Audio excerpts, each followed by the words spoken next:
Bonjour à tous et bienvenue au JT de Canal 22 et dans l'actualité suite au coup d'état au Niger, l'Algérie a annoncé hier qu'Alger avait élaboré une initiative visant à mettre fin à la crise au Niger où les militaires ont pris le pouvoir depuis le 26 juillet. Cette proposition inclut un plan de transition de 6 mois avant un retour à l'ordre démocratique. C'est ce qu'a annoncé Ahmed Attaf, ministre des Affaires étrangères. Abdelmajid Tebboune avait fait savoir le 6 août qu'il refusait catégoriquement toute intervention militaire extérieure au Niger, considérant que cela représentait une menace pour l'Algérie. Ce plan vise ainsi à rétablir l'ordre dans le pays.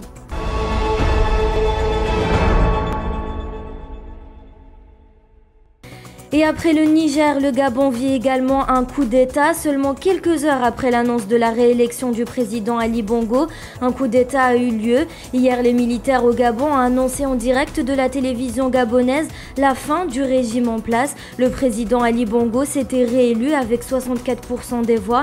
Les militaires ont déclaré l'annulation de l'élection ainsi que la dissolution des institutions. En ce moment même, il se trouve en résidence surveillée, entouré de sa famille, selon un communiqué lu à la télévision d'État par les putschistes.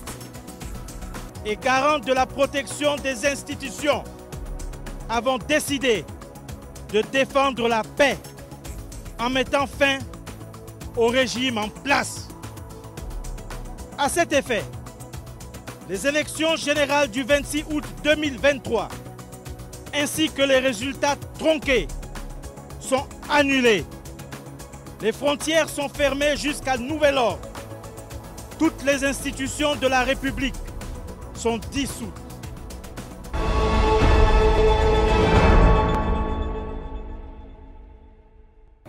Et à 15h, une réunion politique a débuté à Saint-Denis, en région parisienne, avec le président Emmanuel Macron et ses 11 responsables politiques. La réunion a eu lieu à la maison d'éducation de la Légion d'honneur de Saint-Denis.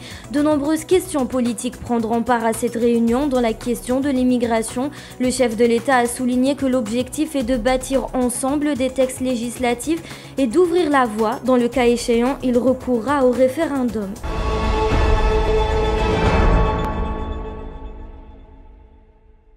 Et en Syrie, la colère est à son comble. Après 2 semaines consécutives, les Syriens protestent contre le régime. Dans la province du sud du pays, reconquise par Bachar al-Assad depuis 5 ans, plusieurs milliers de personnes se réunissent depuis 2 semaines pour manifester contre la vie chère. Mais pas seulement, les revendications se diversifient en contestation contre les dictateurs. Certains réclament sa démission et la chute du régime syrien. D'autres brûlent ses portraits ou des drapeaux.